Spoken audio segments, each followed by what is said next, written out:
4 महीने के बच्चे को अपना दूध पिलाने की कोशिश कर रही थी, तभी अचानक वहां मेरे पति के दोस्त आ गए और फिर उन्होंने जो किया उसने मेरे जीवन की दिशा ही बदल दी। नमस्कार दोस्तों, मैं विवेक वर्मा, वर्मा स्टोरीज के इस नए और हृदय स्पर्शी अध्याय में आप सभी का स्वागत करता हूँ।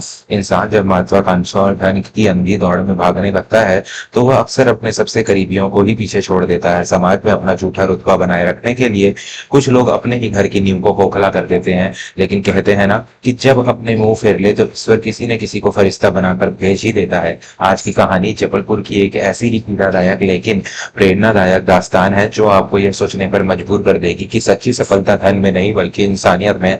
तो आइए इस कहानी की शुरुआत करते हैं। जबलपुर शहर के एक मध्यम वर्गीय मोहल्ले में प्रतीक और अंजलि का विवाह हुआ था। अंजलि एक बहुत ही शांत, संस्कारी और समझदार लड़की थी जो अपने परिवार को जोड़कर रखने में विश्वास रखती थी। प्रतीक एक युवा और अत्यंत महत्वाकांक्षी व्यक्ति था। प्रतीक का सपना कोई आम नौकरी करने का नहीं था, वह एक बहुत बड़ा व्यापारिक साम्राज्य खड़ा करना चाहता था। उसकी योजना थी कि वह पूरे शहर में क्लाउड किचन, केवल पार्सल सुविधा वाले भोजनालय और विभिन्न स्थानों पर बैंक, एटीएम की फ्रेंचाइजी स्थापित करे। उसका मानना था कि एक बार ये व्यापार स्थापित हो गए तो उसे जीवन भर बिना किसी विशेष मेहनत के मुनाफा मिलता रहेगा। प्रतीक की इस व्यापारिक भूख का सीधा असर उसके घर पर पड़ने लगा था। घर की कमान प्रतीक की मां सरला देवी के हाथों में थी। सरला देवी एक अत्यंत कंजूस और कठोर स्वभाव की महिला थी। प्रतीक ने अपने व्यापार में बाजार से भारी कर्ज ले रखा था और सारा पैसा अपनी फ्रेंचाइजी और भोजनालयों के साथ सज्जा में लगा दिया था। घर में आर्थिक तंगी बढ़ने लगी थी, लेकिन प्रतीक को समाज में अपना झूठा रुतबा दिखाने की पूरी आदत थी। विवाह के 1 साल बाद ही अंजलि ने एक बहुत ही प्यारे से बेटे को जन्म दिया, जिसका नाम उन्होंने यश रखा। घर में बच्चे के जन्म पर खुशियां मनाई जानी चाहिए थी, लेकिन सरला देवी के माथे पर चिंता की लकीरें खींच गई। पहले ही इस लड़के ने व्यापार के चक्कर में घर को गिरवी रख छोड़ा है, ऊपर से अब इस बच्चे का खर्च। पता नहीं ये कलबुगी बहू हमारे घर में क्या दरिद्रता लेकर आई है। सरला देवी अक्सर पड़ोसियों के सामने बुदबुदाती थी। प्रतीक अपने काम में इतना अंधा हो चुका था कि उसे अपनी पत्नी और नवजात बच्चे की कोई सूध नहीं थी। वह सुबह तड़के घर से निकलता और देर रात अपने कर्जदारों से बचता हुआ घर लौटता। यश के जन्म के कुछ हफ्तों बाद ही सरला देवी ने घर के खर्चों में भारी कटौती करनी शुरू कर दी और इस कटौती का सबसे बड़ा शिकार बनी अंजलि। प्रसव के बाद एक मां के शरीर को ठीक होने के लिए आराम और पौष्टिक आहार की सख्त आवश्यकता होती है, लेकिन सरला देवी ने अंजलि का सारा दूध, घी और फल बंद कर दिया। देख अंजलि, प्रतीक का व्यापार अभी संकट में है, हमें पाई पाई जोड़नी है, तो ये महारानियों की तरह मेवे और दूध खाना बंद कर दे। घर में जो रूखी सूखी रोटी बनी है उसी से अपना पेट भर। सरला देवी ने बहुत ही रूखेपन से आदेश दिया। अंजलि ने नम आंखों से कहा, माँ जी, मैं अपने लिए कुछ नहीं मांग रही, मेरा शरीर बहुत कमजोर है, अगर मैं ठीक से भोजन नहीं करूंगी तो यश के लिए दूध कैसे बनेगा, वो बहुत छोटा है। माँ जी, तू मुझे मत सिखा कि बच्चे कैसे पालते हैं, मैंने भी प्रतीक को पाला है। आजकल की औरतों को बस कामचोरी और अच्छे खाने के बहाने चाहिए। इतना कहकर सरला देवी वहां से चली गई। दिन बीतते गए और अंजलि की हालत बद से बदतर होती गई। कुपोषण और लगातार घर के भारी काम के कारण वह हड्डियों का ढांचा मात्र रह गई थी। इसका सबसे भयानक परिणाम यह हुआ कि अंजलि का दूध पूरी तरह से सूख गया। 4 महीने का छोटा सा यश दिन रात भूख से बिलखता रहता था। अंजलि उसे अपने सूखे सीने से लगा दी भगवान से प्रार्थना करती, लेकिन उसके पास अपने बच्चे को देने के लिए कुछ नहीं था। अंजलि ने कई बार रात में प्रतीक से मिन्नतें की, प्रतीक, मैं आपके व्यापार की परेशानी समझती हूँ, लेकिन हमारे यश भूख से तड़प रहा है। माँ जी ने मुझे कई दिनों से भरपेट खाना नहीं दिया है, कम से कम यश के लिए बाहर से थोड़ा सा गाय का दूध देते आइए।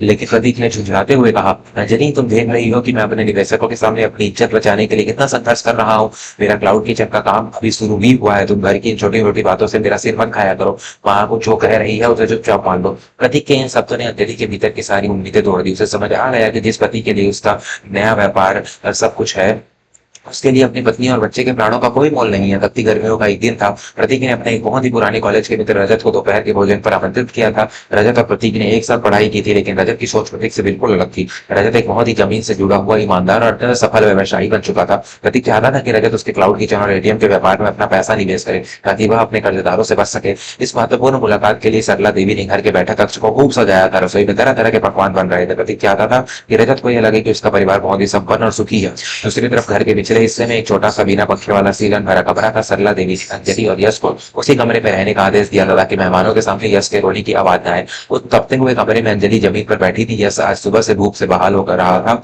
अंजलि के शरीर में बिल्कुल भी ताकत नहीं थी, उसकी आंखें आंसुओं से सूख चुकी थी और उसका गला सूख रहा था। दोपहर के करीब 1 बजे घर के बाहर एक गाड़ी रुकी। रजत अपनी नई सफेद टाटा पंच गाड़ी से उतरा। इतना सफल होने के बाद भी उसने भारी भरकम दिखावे के बजाय गाड़ी चलाना सीखने के लिए अपनी पहली कार के रूप में एक टाटा पंच ही चुनी थी। यह उसकी सादगी और जमीन से जुड़े होने का स्पष्ट प्रमाण था। प्रतीक ने आगे बढ़कर पूरे उत्साह से रजत का स्वागत किया। आओ मेरे दोस्त, अंदर आओ, आज बहुत सालों बाद तुमसे मिलकर दिन खुश हो गया। प्रतीक ने झूठी मुस्कान देते हुए कहा। रजत ने मुस्कुराते हुए घर में प्रवेश किया। सरला देवी ने रजत का खूब आदर सत्कार किया। चाय नाश्ते के दौरान प्रतीक लगातार अपने व्यापार की बड़ी बड़ी बातें कर रहा था। अपने क्लाउड किचन के नेटवर्क और भविष्य की योजनाओं के बारे में बढ़ा चढ़ाकर बता रहा था।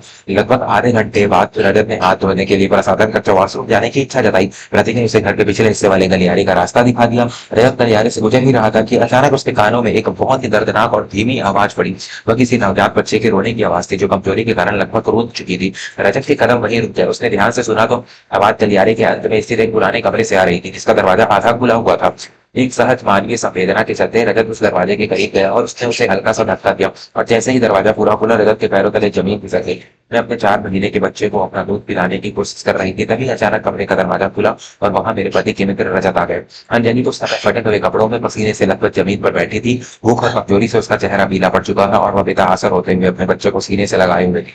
एक पराये पुरुष को इस तरह अचानक सामने देखकर अंजलि भय और सरफ से कांप उठी। उसने तुरंत अपनी साड़ी का पल्लू खींचा और दीवार के कोने की तरफ सिकुड़ गई। उसकी सिसकियां कमरे के सन्नाटे को चीर रही थी। रजत की सांसें गले में अटक गई। उसने तुरंत अपनी आंख के नीचे कर दी और बिजली फूटते से अपनी पीठ घुमा ली। भाभी जी, मुझे अत्यंत क्षमा कीजिएगा, मुझे बिल्कुल अंदाजा नहीं था। मेरी पीठ आपकी तरफ है, आप घबराइए मत। रजत की भारी आवाज में गहरा सदमा और संकोच था। अंजलि जो अब तक अपने दर्द को अकेले सह रही थी, किसी के मुंह से इतने सम्मानजनक शब्द सुनकर फूट कर रो पड़ी। भैया, मेरा बच्चा मेरे यस भूख से मर रहा है। मेरे शरीर में इसे पिलाने के लिए एक बूंद दूध नहीं है। माँ जी ने मुझे कई दिनों से भरपेट खाना नहीं दिया है। मेरे बच्चे को बचा लीजिए भैया, मैं आपके हाथ जोड़ती हूँ। अंजलि की रुलाई सुनकर पत्थर भी पिघल जाए। ये सब सुनते ही रजत की मुठ्ठियां कस गई। उसकी आंखों में क्रोध की ज्वाला भड़क उठी। बाहर बैठक में बैठकर जो प्रतीक अपने लाखों के व्यापार और रुतबे की नीतियां हाँक रहा था, उसकी पत्नी और बच्चा घर के कबाड़ खाने में भूख में दम तोड़ रहे थे। यह कैसा अंधापन था, ये कैसा व्यवहार था जो अपने ही घर की बलि मांग रहा था। रजत ने बिना पीछे देखे दृढ़ स्वर में कहा, भाभी जी आप अपने कपड़े ठीक कर लीजिए और बाहर आइए। आज इस घर का यह झूठा पर्दा हमेशा के लिए गिरेगा। अंजलि कांपते कदमों से यश को सीने से लगाए बाहर आई। रजत ने जैसे ही अंजलि की वह कंकाल जैसी स्थिति देखी, उसका खून खौल उठा। वह सीधा तेज कदमों से रसोई की तरफ गया। सरला देवी वहां पकवानों को सजा रही थी। रजत ने रसोई का फ्रिज खोला, उसमें से दूध का एक बड़ा बर्तन निकाला, उसे गैस पर गर्म किया और एक बड़े गिलास में भर लिया। उसने कुछ ताजे फल भी एक थाली में रखे और अंजलि के हाथ में थमा दिए। भाभी जी, सबसे पहले आप ये दूध पीजिए और बच्चे को पिलाइए। जब तक आप खा नहीं लेंगी तब तक यहाँ कोई कुछ नहीं बोलेगा। रजत का स्वर इतना कठोर था कि सरला देवी डर के मारे पीछे हट गई। रजत के हाथ में दूध और अंजलि को इस हालत में हॉल में देखकर प्रतीक हड़बड़ाते हुए अपनी कुर्सी में खड़ा हो गया। रजत, ये तुम क्या कर रहे हो? और अंजलि, तू यहाँ बाहर क्यों आ गई? प्रतीक ने अपनी पत्नी पर रोब झाड़ते हुए कहा। रजत ने अपने हाथ में पकड़ा हुआ पानी का गिलास जोर से मेज पर पटका। गिलास के टुकड़े टुकड़े हो गए और पूरा घर सन्नाटे में डूब गया। चुप रहो प्रतीक, रजत ने दहाड़ते हुए कहा। मुझे शर्म आ रही है कि मैंने तुम्हारे जैसे इंसान को कभी अपना दोस्त कहा था। बाहर बैठकर तुम मुझे अपने क्लाउड किचन और लिथियम की झूठी कहानियां सुना रहे हो। अंदर तुम्हारी पत्नी और 4 महीने का बच्चा भूख से तड़प रहे हैं। यह है तुम्हारी औकात? प्रतीक का चेहरा पीला पड़ गया। उसने हकलाते हुए कहा, रजत, तुम मेरे पारिवारिक मामलों में दखल दे रहे हो। व्यापार में थोड़ा घाटा चल रहा है, इसलिए हमने थोड़े खर्चे कम किए हैं। खर्चे कम किए हैं? रजत ने प्रतीक का कॉलर पकड़ते हुए कहा। एक माँ का भोजन छीन कर और एक नवजात शिशु को सीधन भरे कमरे में रखवाकर तुमने खर्चे कम किए हैं? तुम एक व्यापारी नहीं, एक दरिंदे हो प्रतीक। जो इंसान अपने खून की रक्षा नहीं कर सकता, वो जीवन में कभी कोई साम्राज्य खड़ा नहीं कर सकता। सरला देवी आगे है और उन्होंने बचाव करते हुए कहा, बेटा तुम बाहरी इंसान हो, ये हमारे घर का नियम है। औरतें घर में ऐसे ही रहती हैं। रजत ने नफरत भरी नजरों से सरला देवी को देखा। माँ जी, आप एक औरत है, क्या आपको एक बार भी इस बच्ची का दर्द नहीं दिखा? आप दोनों ने अपनी छोटी सान और पैसों के लालच में इंसानियत को ही मार दिया है। रजत ने प्रतीक को धक्का देते हुए पीछे की और अपनी जेब से चेक निकाली। उसने एक चेक फाड़ कर प्रतीक के मुंह पर दे मारा। तुम्हें निवेश चाहिए था ना? मैं तुम्हारी इस पाप के व्यापार में एक टूटी गौड़ी नहीं लगाऊंगा। अगर तुमने अपनी पत्नी या बच्चे को एक खलूज भी पहुंचाने की कोशिश की तो मैं तुम्हारे खिलाफ हत्या के प्रयास और घरेलू हिंसा का मुकदमा दर्ज करवाऊंगा। और ये मेरा वादा है कि तुम जब जीवन भर सड़कों पर धक्के खाओगे।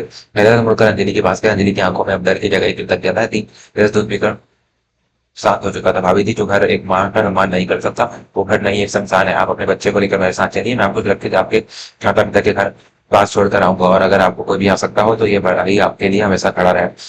अंजलि ने पति और उसकी माँ की तरफ एक आखिरी नजर डाली, जिसमें केवल तिरस्कार था। उसने बिना कोई सामान उठाए रजत के साथ उस नर्क की दहलीज को ऐसा किले पार कर लिया। रजत ने अंजलि को उसके मायके पहुंचाया और पति के खिलाफ कानूनी कार्रवाई में भी अंजलि की पूरी मदद की। अंजलि ने बाद में अपने पत्नी की अच्छी परवरिश की और खुद एक आत्मनिर्भर महिला बनी। वही प्रतीक का व्यापार पूरी तरह ठप हो गया और वह अपने कर्जदारों के डर से होकर भागने का मजबूर हो गया। दोस्तों, जीवन में सफलता और धन कमाना गलत नहीं है, लेकिन जब वह सफलता आपको अपनों के बलि मांगने लगे तो समझ लीजिए कि आप विनाश के रास्ते पर। एक सच्चा मित्र केवल वह नहीं होता जो आपकी सफलता में ताली बजाए, बल्कि वह होता है जो रजत की तरह आपके गलत रास्ते पर आपको रोके और अन्याय के खिलाफ खड़ा हो। आपको रजत का कदम कैसा लगा? क्या उसने अपने दोस्त के घर में दखल देकर सही किया? अपने विचार मुझे बताइएगा जरूर। अगर आपको यह कहानी दिल को छूने नहीं लगी हो तो इसे अपने परिवार और मित्रों के सदस्य साझा करें। वर्मा स्टोरीज को अपना प्यार और बहुमूल्य समय देने के लिए आपका बहुत बहुत धन्यवाद। मैं विवेक वर्मा आपसे विदा लेता हूँ। जल्दी मिलूंगा एक नई सच्ची और प्रेरणादायक कहानी के साथ। तब तक के लिए अपना और अपनों का ख्याल रखें, स्त्रियों का सम्मान करें। नमस्कार।